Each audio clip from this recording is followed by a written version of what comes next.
I'm Michael Millman, and welcome to the show. Now that Trump isn't president anymore, the kids are no longer in cages. But wait, they still are. Just because you rename something to temporary structures doesn't mean that they're still not cages.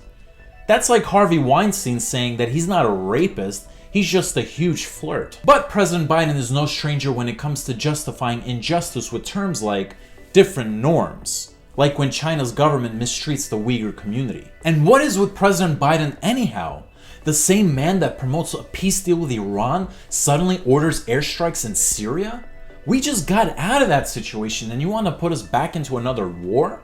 It's no wonder the Democrats want to take his access away from the nukes. Maybe it's time for a Kamala Harris presidency sooner rather than 3 months from now. But the Biden administration isn't too worried about all this controversy because the media is busy distracting us with irrelevant issues like Dr. Seuss being racist, Pepe Le Pew being a rapist, and Mr. Potato Head now identifying as a non-binary individual. By the way, all these things are a ploy just to make headlines and be relevant again. I mean, think about it. When was the last time we even heard of Mr. Potato Head? Back in the 90s when watching Toy Story? Meghan Markle hates being the center of attention and cries to Oprah about it while being in the center of attention. Apparently, the royal family is racist, but not any of the main members.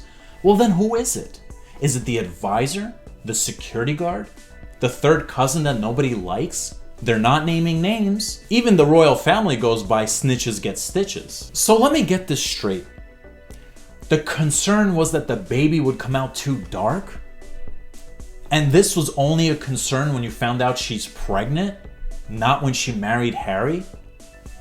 Yeah, that makes a lot of sense. Now, I'm not saying she's lying.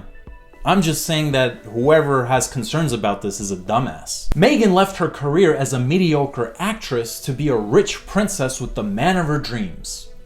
Sounds like a bargain. Meghan was suicidal even though she wasn't kept there out of her own will.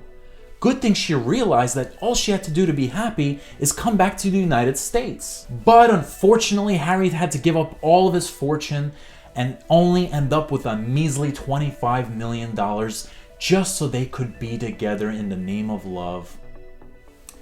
How sad. No one cares. This is the real world and us ordinary folks have our own problems to deal with, and the same goes for Britney Spears with her daddy issues and with Kim Kardashian trying to prove to the world that she's not a hoe. Again, no one cares. While these whiny babies are crying from their mansions, there are people living in poverty.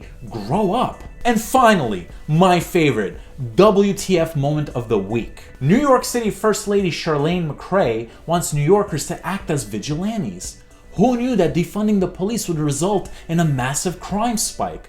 And here I thought 1 + 1 wasn't 2. Nice try making us interns for free as a member of the NYPD without the necessary uniform or equipment needed.